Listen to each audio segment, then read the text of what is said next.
winter wind cut through Seoul like a knife made of ice. Taiho pulled his jacket tighter around his body and walked faster. The streets were mostly empty at this hour.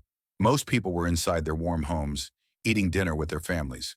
But Taiho had something he needed to do tonight, something he had been putting off for almost 2 years. He carried a large plastic bag in his right hand. It was heavy, filled with old clothes, sweaters, shirts, pants, and at the very bottom, a gray coat that belonged to his father. His father had worn that coat every winter for 15 years. He wore it to work. He wore it to the market. He wore it when he walked Taiho to school as a child. The coat smelled like coffee and old books and something that was just his father. His father had been dead for 2 years now.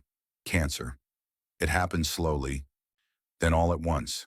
Taiho still remembered the last time he saw his father wearing that coat. It was a cold morning in December, just like tonight. His father had smiled at him from the hospital bed and said, "Take care of yourself, son, and take care of others when you can. That is what makes us human." 3 days later, he was gone. Taiho had kept the coat in his closet ever since. He could not bring himself to throw it away. He could not bring himself to wear it either. It just hung there in the darkness, a ghost of a man he loved and missed every single day. But tonight felt different. Tonight, Taiho felt ready, not to forget his father, but to let someone else feel the warmth of that coat. His father would have wanted that. He was always giving things away to people who needed them more. The donation bin stood at the corner of the street, near the entrance of his apartment complex. It was a large metal box painted blue, with a small door where people could drop their old clothes. A sign on the front said the clothes would go to homeless shelters and refugee centers. Taiho had walked past this bin 1,000 times. Tonight he finally stopped in front of it. He stood there for a long moment, holding the bag. His breath made small clouds in the cold air. He thought about his father's smile. He thought about all the times that gray coat had kept his father warm. He hoped it would keep someone else warm now. "Goodbye, Dad," Taiho whispered. He opened the small door and pushed the bag inside. It fell into the darkness of the bin with a soft sound. Taiho stood there for another moment, his hand still on the cold metal door. Then he let go and stepped back. It was done. He felt lighter somehow, sad but also at peace. He turned and started walking back to his apartment. The wind was still cold, but it did not bother him as much now. He looked up at the night sky and saw the stars shining above the city lights. That was when he saw it. A streak of light cut across the sky. It was bright, brighter than any shooting star Taiho had ever seen. It moved fast, leaving a trail of orange and white behind it. Most people would think it was a meteor. Taiho thought so too at first. But then the light changed direction. It curved downward, toward the Han River in the distance. Taiho stopped walking and watched. The light disappeared behind the tall buildings. A few seconds later, he felt a faint rumble under his feet, like distant thunder, but deeper. Then everything was quiet again. He stood there for a moment, confused. That did not feel like a meteor, but what else could it be? He shook his head and told himself he was imagining things. It had been a long day. He was tired. He needed to go home and sleep. He walked back to his apartment and did not think about the light again. But something had fallen from the sky that night. Something that would change Taiho's life forever. The object that fell was not a meteor. It was an escape pod, small and damaged, barely holding together after a journey across 1,000 stars. It crashed through the frozen surface of the Han River and sank into the dark water below. The ice closed over it, hiding it from view. Inside the pod, a woman fought for her life. Her name was Lyra, and she was not from this world. She was not even from this part of the galaxy. Her home planet was called Veth, a beautiful world of blue forests and silver oceans. But Veth was gone now, destroyed by an empire that moved across the stars like a plague, taking everything and leaving nothing behind. Lyra had escaped. She had stolen this pod from her captors and run as far as she could. She had no destination. She had no plan. She just wanted to survive. She just wanted to be free. The crash had broken most of the pod's systems. Water was leaking inside. Lyra was injured, her arm bleeding from a deep cut. The cold was unbearable. Her species was not built for cold like this. On Veth, the temperature never dropped below what humans would call mild spring weather. This frozen water was like acid on her skin. She managed to open the pod's emergency hatch. The water rushed in, but she pushed through it. She swam upward, toward the faint light above. Her lungs burned. Her muscles screamed. But she kept swimming. She broke through the ice at the edge of the river, gasping for air. The cold air hit her wet skin, and she cried out in pain. But she was alive. She was alive. She crawled onto the frozen riverbank and lay there shaking. She looked up at the strange sky, filled with unfamiliar stars. She did not know where she was. She did not know if anyone would help her. On every world she had seen, people only cared about themselves. Kindness was a weakness. Strangers were threats. But she had to try. She had to find shelter, find warmth, or she would die on this frozen world. Lyra forced herself to stand. Her legs were weak, but they held her. She started walking toward the lights of the city in the distance. She did not know what she would find there. She did not know if the creatures of this world would help her or hurt her. She only knew that she had to keep moving. Somewhere in that city, a man named Taiho was falling asleep, not knowing that in 3 days, he would return to that donation bin and find something impossible waiting for him. Something wrapped in his father's old gray coat. 3 days passed since Taiho dropped off his father's clothes. Life continued as normal. He went to work at his veterinary clinic every morning. He treated sick cats and injured dogs. He smiled at the pet owners and told them everything would be okay. He came home every evening, ate dinner alone, and watched television until he fell asleep. It was a quiet life, a lonely life, if he was honest with himself. But it was his life, and he was used to it. On the third night, Taiho found more things to donate. Some old books he would never read again, a few kitchen items he did not need, another bag of clothes that no longer fit him. He decided to take them to the donation bin before it got too late. The temperature had dropped even lower since that first night. The weather report said it was the coldest winter in 20 years. Taiho wore 3 layers under his jacket, but he still felt the cold biting at his skin. He walked quickly, eager to drop off the bag and get back inside. The donation bin came into view. It stood at the same corner as always, blue and ordinary. But tonight something was different. There was a shape huddled against the side of the bin, a person sitting on the frozen ground with their knees pulled up to their chest. Taiho slowed down. His first thought was that it was a homeless person. Seoul had many homeless people, especially in winter. He felt a wave of guilt. Here he was, complaining about the cold when there were people who had no warm home to return to. He walked closer. The person was wrapped in a coat, a gray coat. Taiho recognized it immediately. It was his father's coat, the one he had donated 3 days ago. The sight made his heart stop for a moment. It was strange to see someone else wearing it, but also right somehow. The coat was keeping someone warm, just like his father would have wanted. The person looked up at him. Taiho froze. It was a woman, young, maybe around his age.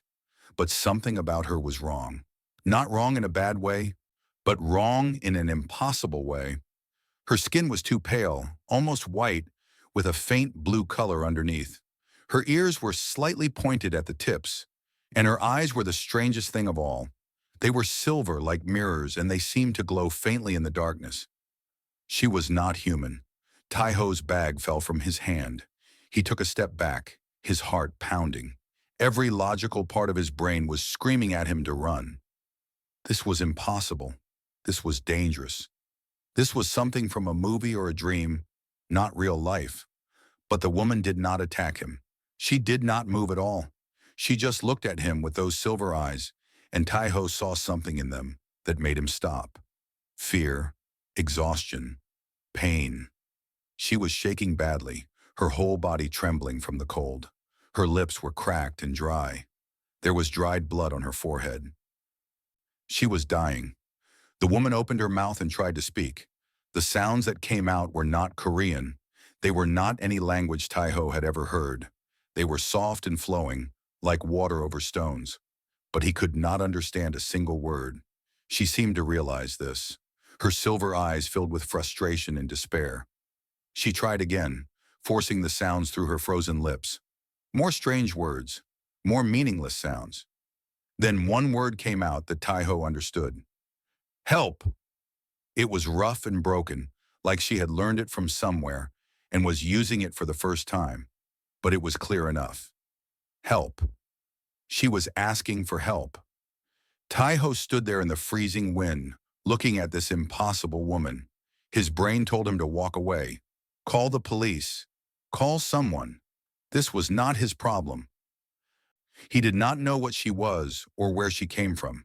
She could be dangerous. She could be some kind of threat. But then he remembered his father's words, the last words his father ever said to him. Take care of yourself, son, and take care of others when you can. That is what makes us human. Taiho looked at the woman. She was alone. She was cold. She was scared. She needed help. He made his decision. Slowly, carefully, Taiho kneeled down in front of her. She flinched and pressed herself against the donation bin, watching him with wide eyes. He held up his hands to show he meant no harm. It is okay, he said softly. I am not going to hurt you. She did not understand his words, but maybe she understood his tone. Her shaking continued, but she did not try to run. Taiho looked around. The street was empty. No one had seen them. If he was going to do this, he had to do it now, before someone else came along and made things complicated. He pointed at himself. Taiho, he said. My name is Taiho. The woman stared at him. He pointed at her. You. She seemed to understand. Her mouth moved, forming sounds that Taiho could barely hear. Lyra, she whispered. Taiho nodded. Lyra. Okay. Lyra, I am going to help you. Can you walk?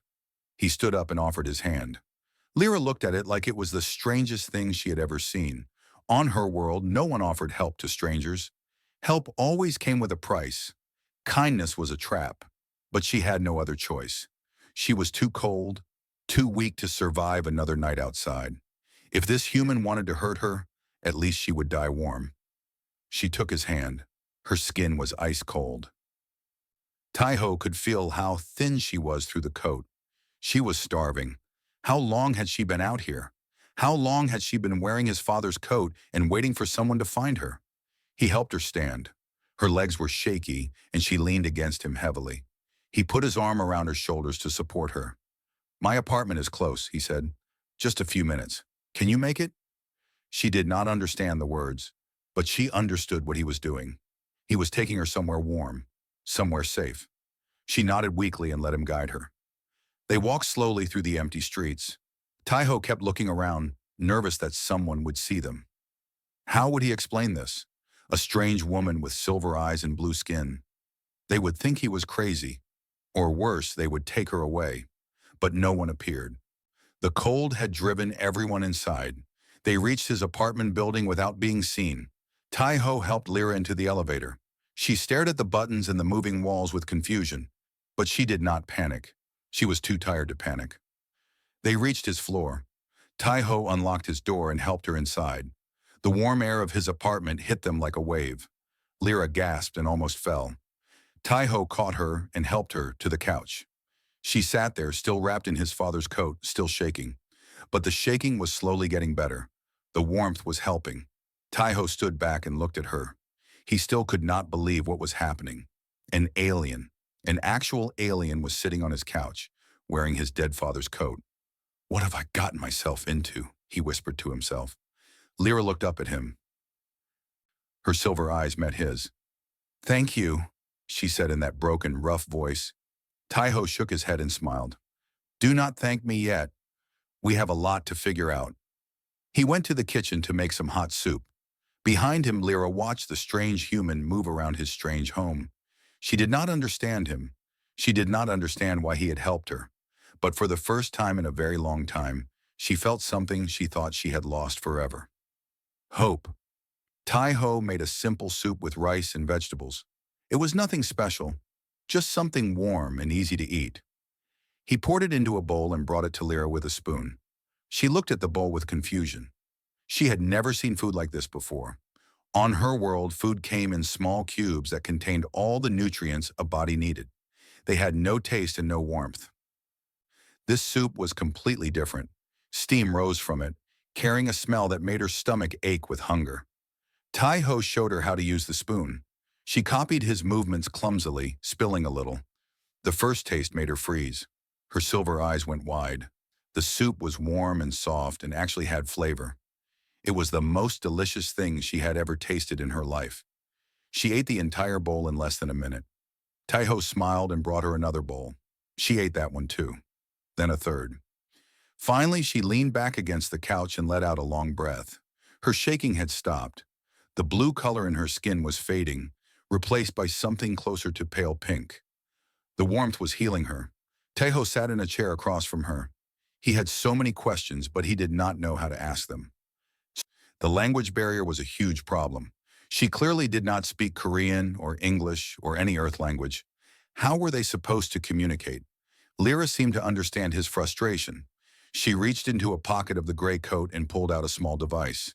It was about the size of a coin, made of a metal that Taiho did not recognize. She pressed something on it, and a small light flickered. The device made a crackling sound. Then, in rough Korean, it spoke. Translator, broken, slow. Taiho leaned forward. You have a translator? More crackling. The device seemed to struggle. Finally, Lyra's voice came through it, translated into Korean. Yes, damaged in crash. Works sometimes, not always. This was incredible. Taiho's mind was racing. This technology was far beyond anything on Earth. If the world knew about this, about her, everything would change. But right now that did not matter. What mattered was understanding who she was and where she came from. Lyra, Taiho said slowly, hoping the translator would pick up his words. Where are you from? The translator crackled and sparked.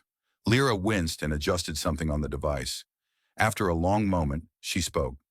My world was called Veth, far away, many stars from here. She paused, her silver eyes growing sad. Veth is gone now. Gone? What do you mean gone? The translator struggled again. Lyra closed her eyes and focused on her words. There is an empire. We call them the Dominion. They travel across the stars. They find worlds with resources. They take everything. They destroy what they cannot use. They enslave whoever survives. Taiho felt a chill run down his spine. They destroyed your world? Yes. They came when I was young. They burned our forests. They poisoned our oceans. They killed most of my people. The rest were taken as slaves. Her voice was flat, but Taiho could hear the pain underneath.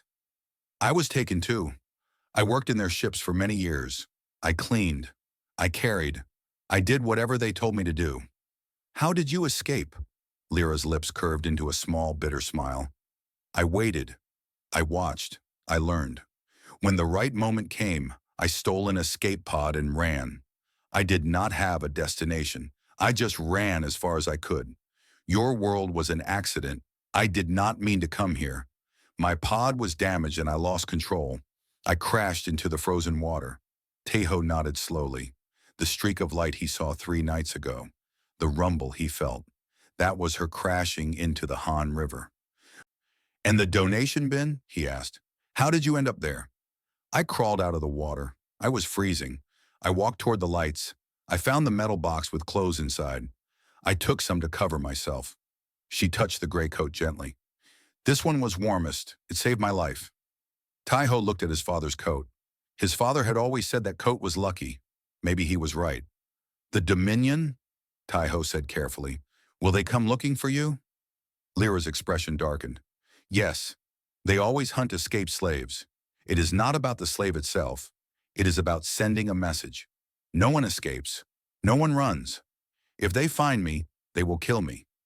Maybe they will kill others too, to punish this world for hiding me. The weight of her words hit Taiho hard. This was not just about helping one lost person. This could put everyone in danger. His family, his friends, his entire planet. But what was he supposed to do? Throw her back out into the cold? Let her die? Turn her over to governments who would probably lock her up and experiment on her? None of those options felt right. How long do we have, Taiho asked, before they come looking? I do not know. The Dominion is large and busy. They have many slaves to track. Maybe days, maybe weeks, maybe longer. She looked at him with those silver eyes. I did not want to bring danger to you. I can leave. I can try to find somewhere else to hide. Taeho shook his head. No, you would not survive out there. The cold would kill you in one night. Then what do you want to do? It was a good question. Taeho did not have a good answer. He was a veterinarian, not a soldier or a spy. He had no idea how to fight an alien empire or hide a refugee from space. But he knew one thing for certain. For now you stay here, he said firmly.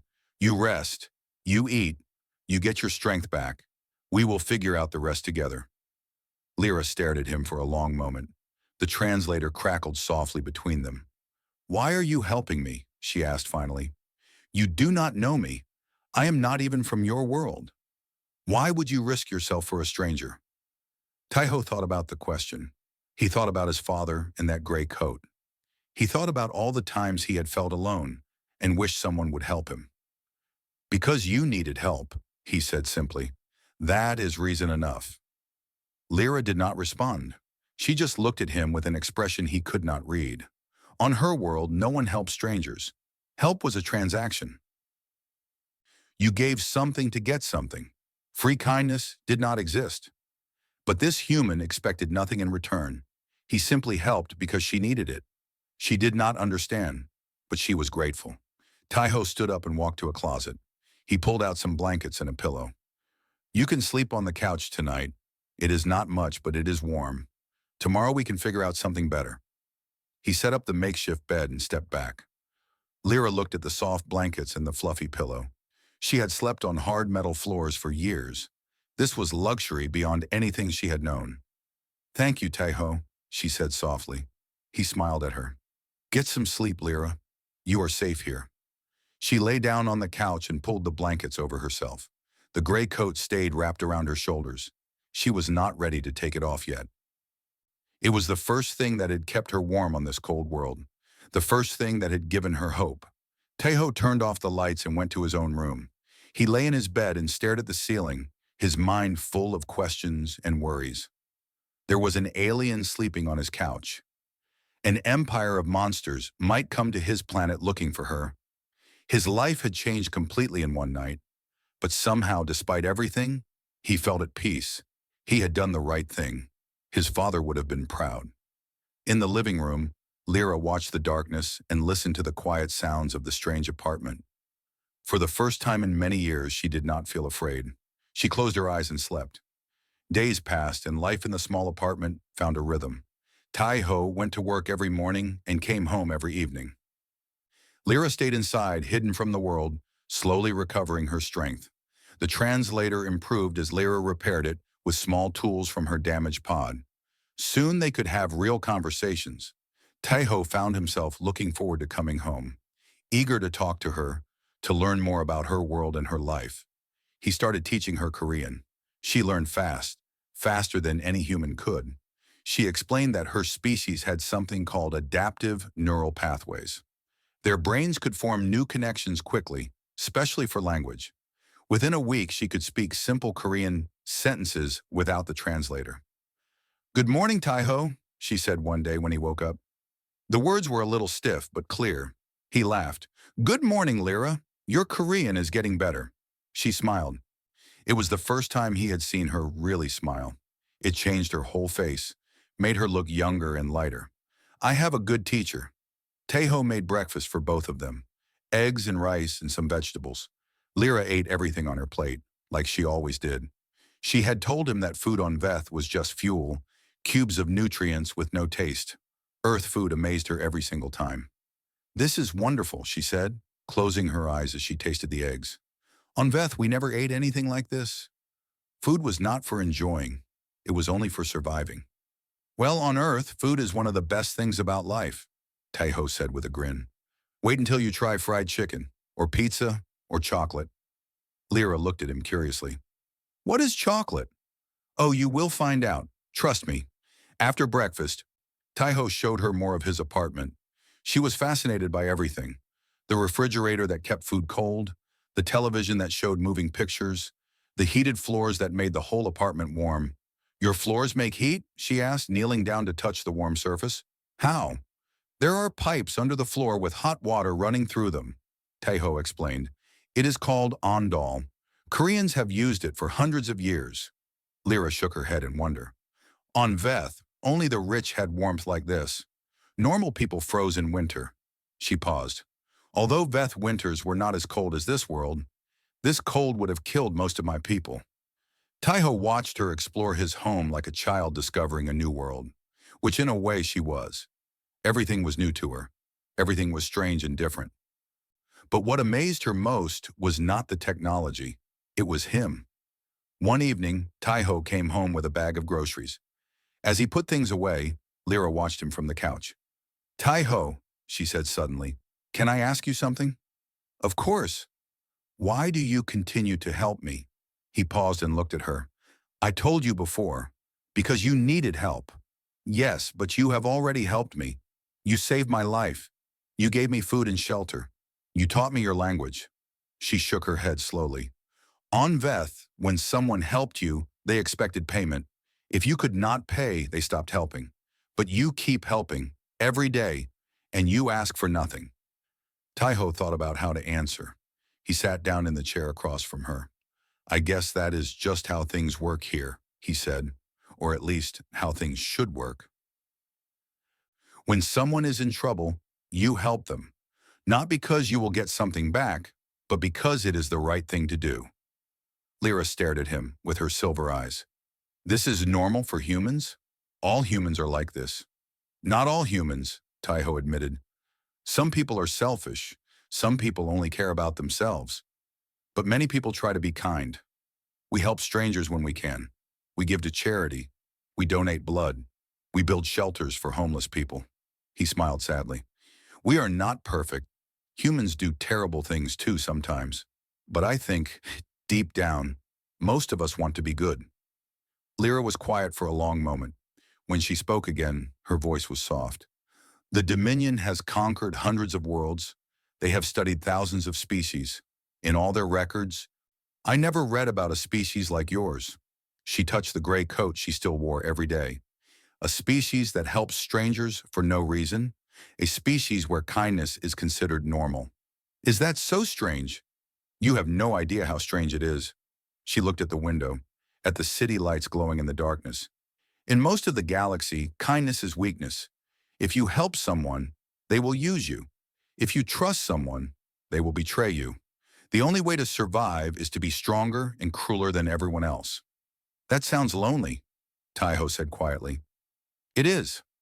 Lyra's voice cracked slightly. It is very lonely. Taiho got up and went to the kitchen.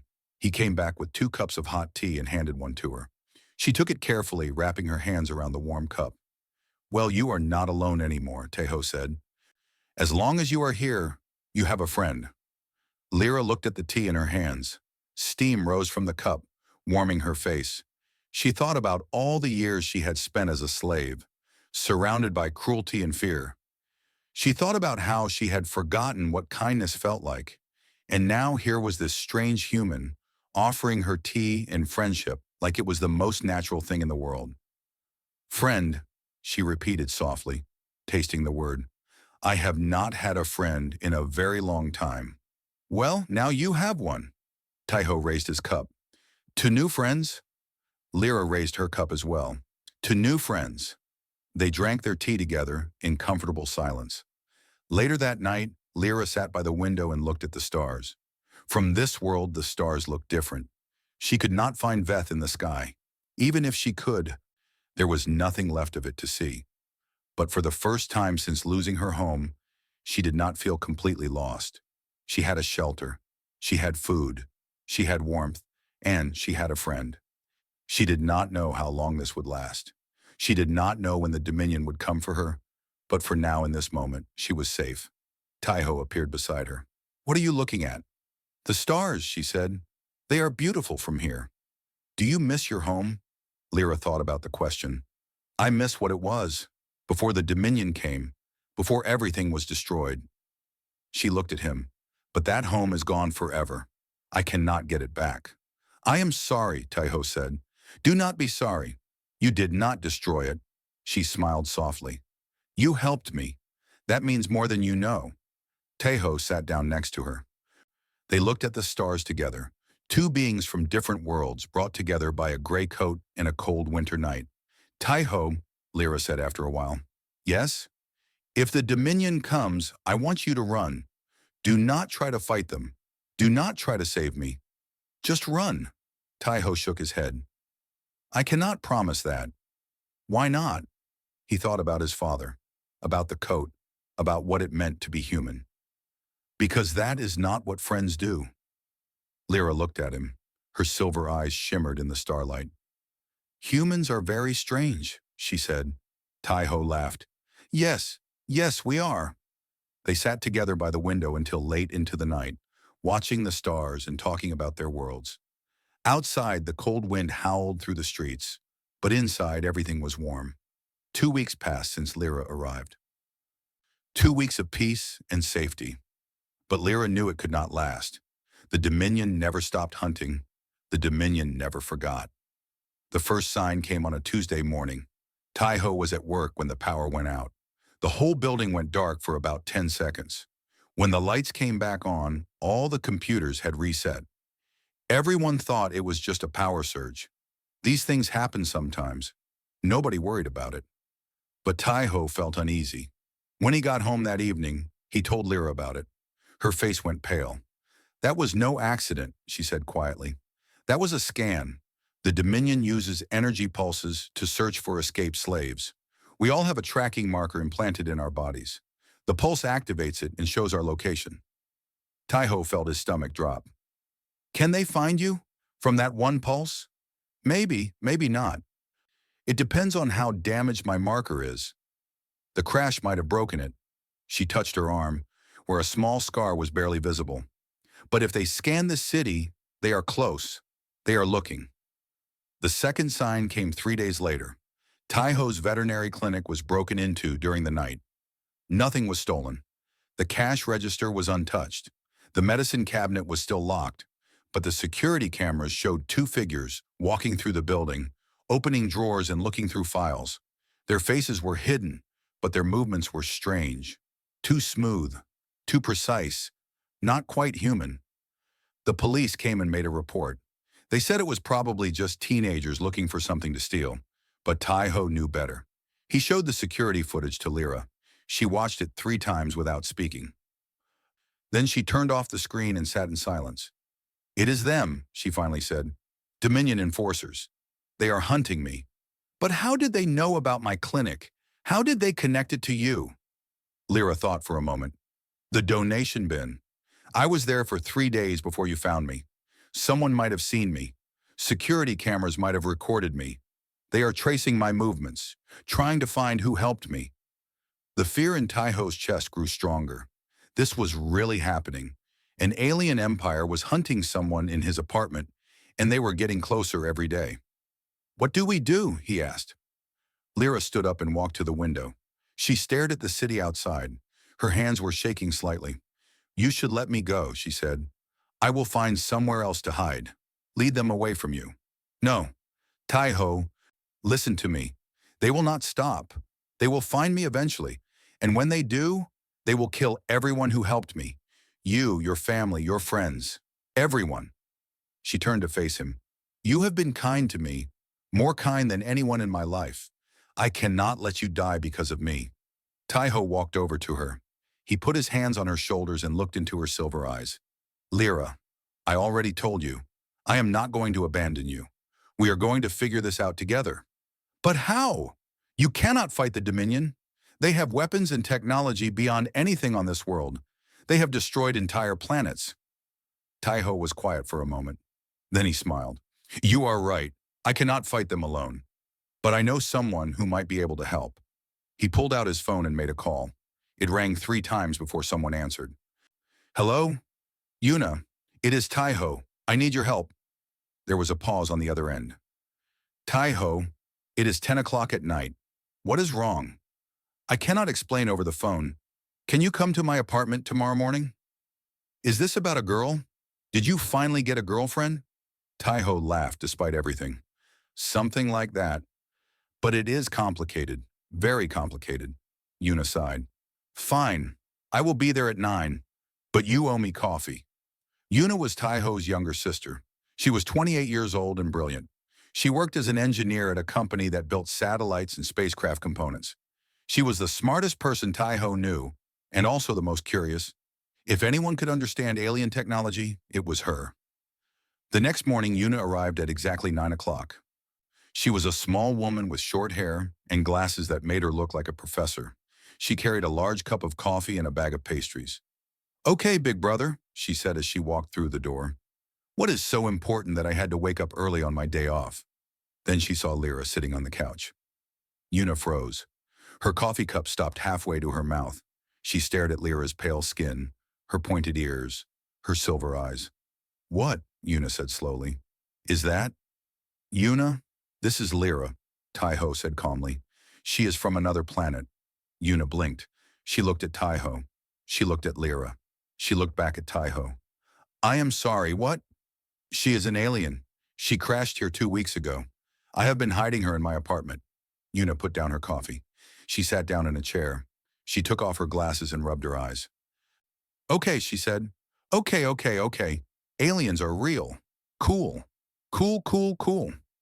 She put her glasses back on and looked at Lyra with intense curiosity. "Hi, I am Yuna. Nice to meet you." Lyra bowed her head slightly. "Hello, Yuna. Thank you for coming." "Holy cow, you speak Korean. How do you speak Korean?" "My brain learns languages quickly. Also, I have a translator device." Yuna leaned forward, her fear replaced by excitement. "A translator device? Can I see it? How does it work? What is the power source?" Tai-Ho stepped in. "Yuna, we can do the science questions later. Right now, we have a bigger problem." He explained everything. Lyra's escape, the Dominion, the power outage, the break-in at his clinic, the hunters that were closing in. Yuna listened without interrupting. When Tai-Ho finished, she sat back and thought. "So you need to hide from an advanced alien empire that has better technology than anything on Earth?" she said. "And you came to me. You are the smartest person I know, and you work with aerospace technology. If anyone can help us, it is you." Yuna looked at Lyra. "Do you have anything from your escape pod? Any technology we could use?" Lyra nodded. "Some pieces survived the crash. I brought them with me when I left the river. They are damaged, but may be useful." She reached under the couch and pulled out a small bag. Inside were fragments of metal, some wires, and a few devices that glowed with faint lights. Yuna's eyes went wide. She picked up one of the pieces with trembling hands. "This is incredible. The material composition alone is unlike anything I have ever seen." She looked at Lyra with new respect. "You survived a crash that damaged technology like this? You are tougher than you look." Lyra almost smiled. "I had no choice." Yuna spread the pieces on the table and started examining them. Her engineer brain was fully activated now. "Okay," she said. "If these hunters are tracking you with some kind of signal, maybe we can block it, or disrupt it, or even turn it against them." She looked at Tai-Ho. "But I need time to figure this out, and I need to know exactly what we are dealing with." Tai-Ho nodded. "How much time?" "A few days at least. Maybe a week." Lyra shook her head. "We might not have a week. The enforcers are close. They could find this apartment any day." "Then we need to be ready for them," Yuna said firmly. "If they come before I am done, we will have to improvise." She pulled out a notebook and started writing. Her hand moved fast, filling pages with equations and diagrams. Tai-Ho looked at his sister, then at Lyra. Two of the most important women in his life, working together to survive an impossible situation. He was scared. He was not going to lie about that. But he was also determined. The Dominion thought they were hunting helpless prey. They thought this primitive planet would offer no resistance. They were about to find out how wrong they were. 4 days passed. Yuna worked without rest, sleeping only a few hours each night. She took apart Lyra's technology piece by piece, learning how it worked, finding ways to use it. The apartment became a workshop, filled with wires and tools and glowing alien devices. By the third day, Yuna had built something. "I call it a signal disruptor," she explained, holding up a small box covered in wires. "It should block the tracking signal from Lyra's implant, at least for a while." "How long?" Tai-Ho asked. "I do not know. Maybe an hour, maybe less." Yuna shrugged. I am working with technology I have never seen before. I am basically guessing and hoping for the best. Lyra examined the device with respect. This is remarkable. You built this in 3 days with almost no resources? Una smiled proudly. I am very good at my job. But the signal disruptor was only part of the plan. Una had also built something else. Something more dangerous. An EMP trap, she said, showing them a larger device hidden inside a microwave oven. It will release a powerful electromagnetic pulse when triggered. Should fry any electronic systems nearby. Including the Enforcer's technology, Lyra asked. That is the idea. Their weapons, their armor, their communication devices, everything should shut down, at least temporarily. Taiho looked at the trap. And what about our electronics? Our phones? The power in the building? They will die too. Everything within about 50 meters will be affected, but I figure that is a small price to pay for survival. They spent the 4th day preparing. They moved furniture to create obstacles. They set up the EMP trap near the entrance. They planned escape routes through windows and fire stairs. Taiho even bought some baseball bats and kitchen knives just in case. Lyra watched the humans prepare for battle. She felt something strange in her chest. These people barely knew her. They owed her nothing. And yet here they were, risking their lives to protect her. You should not do this, she said to Taiho that night. You should take your sister and run. Leave the city. Leave me behind. Taiho shook his head. We already had this conversation. I am not leaving you. But why? I do not understand why you would die for a stranger. Taiho stopped what he was doing and looked at her. Lyra, you are not a stranger anymore. You are my friend. And where I come from, we do not abandon our friends. Lyra felt tears forming in her silver eyes. She had not cried in years. She had forgotten how. Humans are impossible, she whispered. Yes, Taiho agreed with a small smile. We are. The attack came on the 5th night. Taiho woke up to a strange sound, a high-pitched humming, like electricity in the air. He checked his phone. It was 3 in the morning. The screen flickered strangely, showing lines of static. They were here. He jumped out of bed and ran to the living room. Una was already awake, her hand on the EMP trigger. Lyra stood by the window, her body tense. 2 of them, Lyra whispered. Coming up the stairs. They are wearing human disguises, but I can feel their scanners. Taiho grabbed a baseball bat. His heart was pounding so hard he could hear it in his ears. This was really happening. He was about to fight aliens. Una positioned herself near the entrance. Remember the plan. Let them get inside. Let them get close. Then I hit the trigger. They waited in silence. The humming grew louder. Footsteps echoed in the hallway outside. Then they stopped right in front of the door. A voice spoke from outside. It was calm and cold, speaking perfect Korean. We know you are inside. We know you have the escaped slave. Open the door and surrender her to us. If you cooperate, we will leave this planet without further incident. If you resist, we will be forced to take action. Nobody moved. Nobody answered. The voice continued. You have 10 seconds to decide. Taiho looked at Lyra. She looked back at him. Her silver eyes were filled with fear, but also something else. Gratitude. Acceptance. Thank you, she mouthed silently. For everything. The door exploded inward. 2 figures stepped through the smoke and debris. They looked human at first glance, but their movements were wrong. Too fast. Too smooth. Their eyes glowed faintly red. Target acquired, one of them said in a mechanical voice. Beginning retrieval. They stepped forward. Now! Taiho shouted. Una pressed the trigger.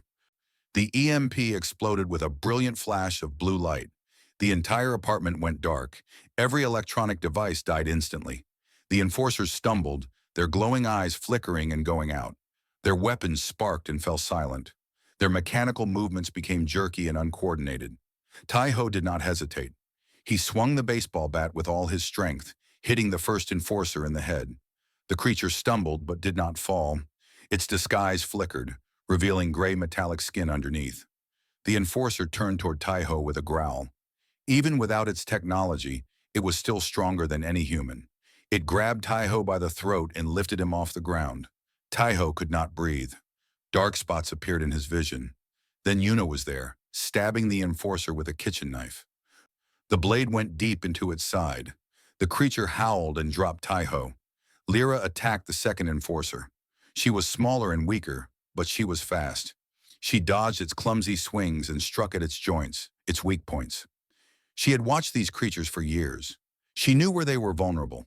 The fight was brutal and desperate. The enforcers were dangerous even without their technology. But they were confused, damaged, unable to adapt. The humans and Lyra fought with everything they had. Taiho got back up, gasping for air. He grabbed the baseball bat again and swung at the first enforcer's legs. It fell to its knees. Yuna hit it again with a heavy pan.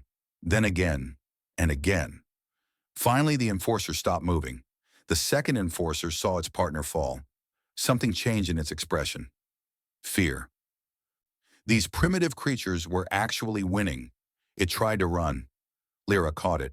She grabbed its arm and twisted, using a technique she had learned from watching guards fight. The enforcer crashed to the ground. Lyra picked up a broken piece of furniture and brought it down on the enforcer's head. Once, twice, 3 times. Silence. Taiho stood in the ruins of his apartment, breathing hard. His hands were shaking. There was blood on his shirt, some his own, some not. 2 alien enforcers lay motionless on the floor. They had won. "Is everyone okay?" he asked. Yuna nodded, though her face was pale. "I think so. Nothing too bad." Lyra was staring at the fallen enforcers. Her expression was strange. Disbelief. Wonder. "I do not understand," she said quietly. "I watched the Dominion conquer worlds. I watched them defeat armies with advanced weapons and train soldiers. And you stopped 2 enforcers with baseball bats and kitchen knives." Taiho laughed weakly. It was a tired, relieved laugh. "We got lucky, and Yuna's EMP worked perfectly." "No," Lyra shook her head. "It was not just luck. It was you. Both of you. You refused to give up. You refused to run. You fought for me even though you had no reason to." She looked at Taiho. Her silver eyes were wet. "The Dominion has studied thousands of species. They have files on every intelligent race in the galaxy. But they do not understand humans. They think you are weak because your technology is primitive.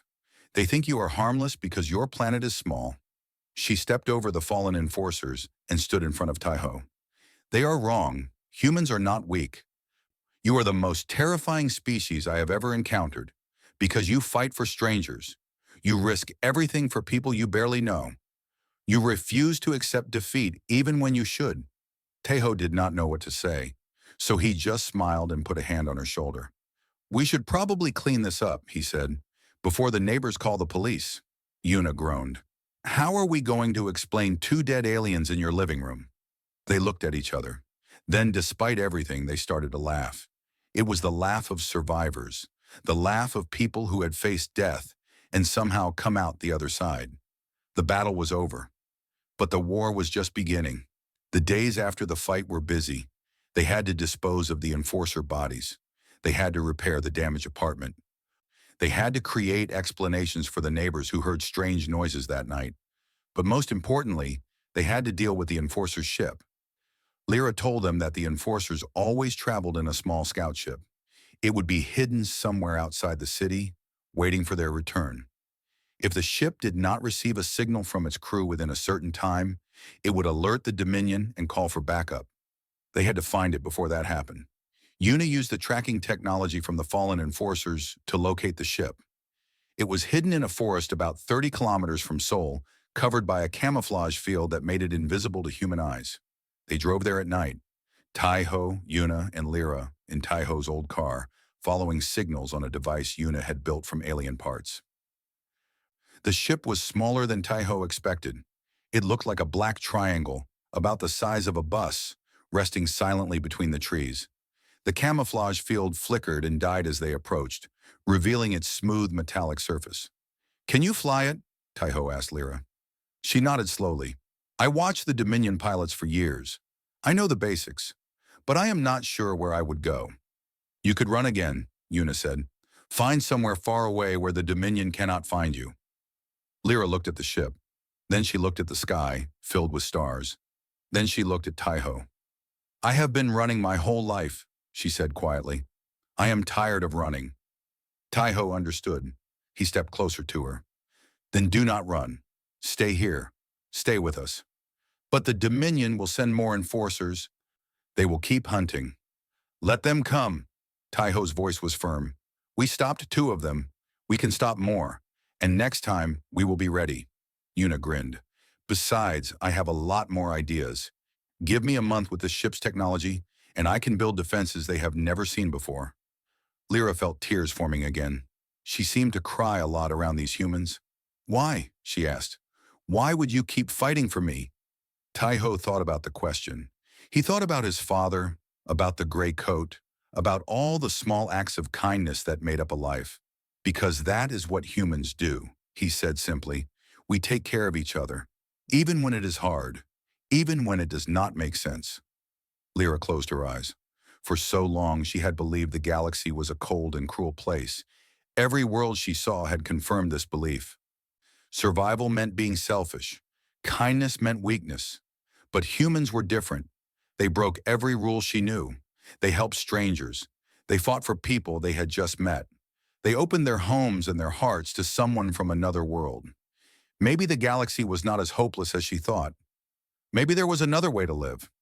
She opened her eyes and looked at the ship. There is a communication system inside, she said. I can use it to send a message to the Dominion. What kind of message? Yuna asked. Lyra smiled. It was a fierce smile full of determination. A warning. They entered the ship together.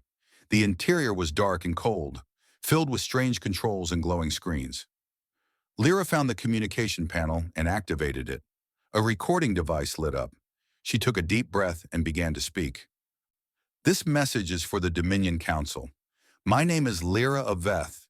Your enforcers came to this world to retrieve me. They failed. They are dead, destroyed by the creatures of this planet. She paused, her silver eyes burning with emotion. You have conquered many worlds.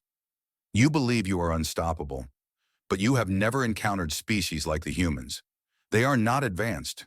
They do not have powerful weapons or great armies, but they have something you do not understand. They have kindness. They have loyalty. They have the courage to fight for strangers. Her voice grew stronger. This planet is not undefended. If you send more enforcers, they will fail. If you send an army, it will fail. Because humans do not give up. They do not surrender. They will fight until their last breath. And they will take as many of you down as they can. She leaned closer to the recording device. Find another target. Leave this world alone, or you will learn the hard way what humans are capable of. She ended the recording and sent it into space. Yuna let out a long breath. Well, that was dramatic. Do you think they will listen? Taiho asked. Lyra shrugged. Maybe, maybe not. The Dominion is proud. They might send a larger force just to prove a point. She looked at them both. But at least now they know we are not afraid. They left the ship in the forest. Yuna took several pieces of technology with her, already planning new devices and weapons. The ship itself would stay hidden, a resource they could use later if needed. The drive home was quiet. They were all exhausted, physically and emotionally. But there was also a feeling of peace. They had survived. They had won. Months passed. Life returned to something like normal. Taiho went back to work at his clinic. Yuna returned to her engineering job, though she spent her evenings working on alien technology. Lyra stayed with Taiho, learning more about Earth and humans every day. She got her own room in the apartment. She learned to cook Korean food. She watched television shows and read books about human history. She was fascinated by everything, especially the stories of ordinary people doing extraordinary things. No more enforcers came. Whether the Dominion had believed the warning or simply decided Earth was not worth the trouble, they never found out. But Lyra kept watching the sky, just in case. One winter evening, about 6 months after her arrival, Lyra sat on the rooftop of the apartment building. Snow was falling softly over Seoul, covering the city in white. She still wore the gray coat, now patched and mended by her own hands. She had learned to sew just to take care of it. Taiho appeared beside her, carrying 2 cups of hot tea. He sat down and handed her one. Cold night, he said. Yes, she smiled, but I am used to it now. They sat in comfortable silence, watching the snow fall. The city lights glowed beneath them, warm and alive. Tai-ho, Lyra said after a while. Yes? Do you regret it? Helping me? Everything that happened? Tai-ho thought about the question. He thought about the broken door and the ruined apartment. He thought about the fear and the fighting. He thought about all the danger he had put himself and his sister through. Then he thought about the woman sitting beside him, the friend who had been alone for so long, the refugee who had found a home.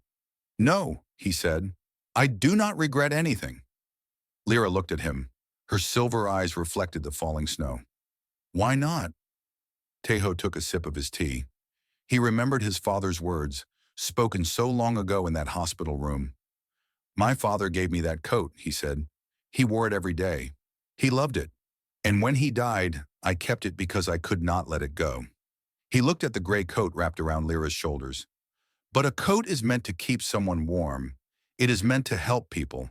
Holding onto it forever would not honor my father's memory. Giving it to someone who needed it would. He smiled at Lyra. That coat was meant to find you. I really believe that. And everything that happened after. All the danger, all the fighting, it was worth it. Because now you are safe. You have a home. You have people who care about you. Lyra felt the familiar sting of tears. She let them fall this time. They were not tears of sadness. They were tears of gratitude, tears of joy. Thank you, Tai-ho, she whispered, for everything. He put his arm around her shoulders.